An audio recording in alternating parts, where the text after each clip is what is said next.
Ben Johnson, come fly with me.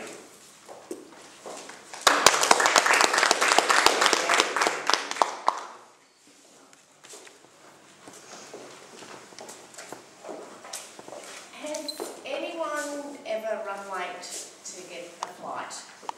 And ever missed a flight? I've got a couple of stories I'd like to share with you about catching flights. I had a trip earlier on this year to see my girlfriend. It was just a weekend trip to Sydney, so I didn't have any check-in luggage, so I had plenty of time to get to the airport, or I didn't have to be there that early, but of course I left it a little bit too late, as I normally do. Punctuality is not my strongest point. Anyway, so I arrived at the airport about 10 minutes before the flight's due to leave, so I'm racing to the check-in point, but I can't check in on the computer because the flight's closed. So I race up to the customer service, and the lady says, yes, we can get you on the flight, you know, just go straight through. So I run to the security check-in point, and there is a queue, a mile long of people waiting to go through. And so I approached someone in the queue and said, look, do you mind if I step in here? My flight's about to leave. Yep, no problem. So get into the queue, and of course I go through the metal detector, all the buzzers go off. Now, I'm used to I know all the items that are going to cause the buzzers to go off. I don't have time to go through each item one by one, removing them and going back through. So I take off my shoes, I take off my belt, jacket, jewellery, watch. Okay, right, go back through. Now, if you've ever tried to go the wrong way back through the security line, during peak hour on a Friday night when everyone's barging through, it's not easy. No one steps aside for you. So it's a bit like a game of chicken. You've just got to barrel back through and hope they get out of the way. So back through I go and go through the metal detector again, and all my items gone through the conveyor. That's okay, that's fine, all right. There's a problem with my bag.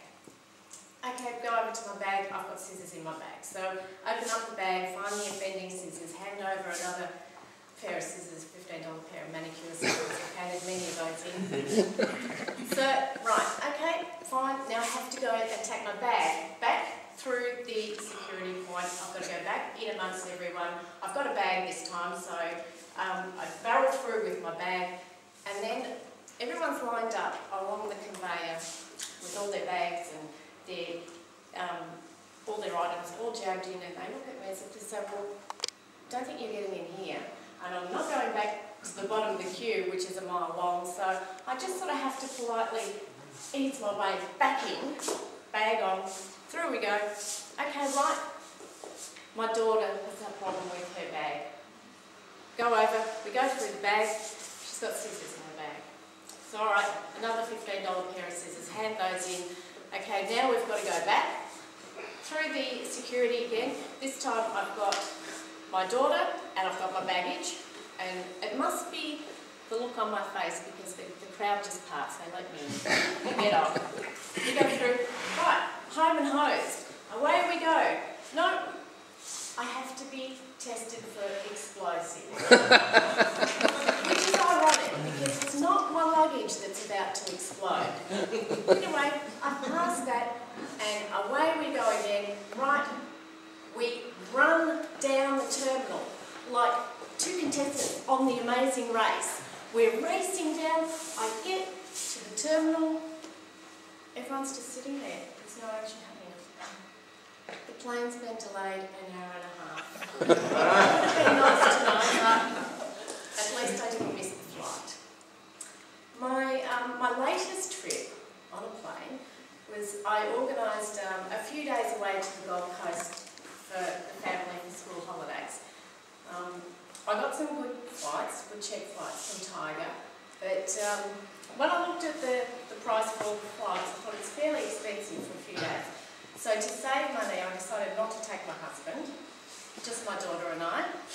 So I didn't want to put myself through the stress of running late. I allowed myself plenty of time. I get to the Tiger checkout 40 minutes before plane departure, which is sort of a lot earlier than what I normally allow, but I'm looking and it says check-in strictly 45 minutes prior to departure. I thought, I hope this isn't going to be a problem for me. I'm only 5 minutes late, that should be fine. Anyway, I get up there and they said, no, sorry, flight's closed. And I said, oh, well, just put me on the next available. I said, yep, that's okay. $85 per ticket. Okay, that's fine. Yep, we can get you on that flight. It's leaving in 6 hours' time. Now, I've taken 2 days off annual leave. I don't want to spend a day sitting in the airport. So no, I'll go and, that's okay, forget that, I'll go and get another flight. So I pop up to Virgin, we buy 2 new flights, and at this stage I'm thinking it's a good thing I didn't take my husband, because otherwise I would have been up for 3 extra flights. But the worst part about it is, I was very happy that he didn't know I had to buy 2 new flights and I've missed another plane.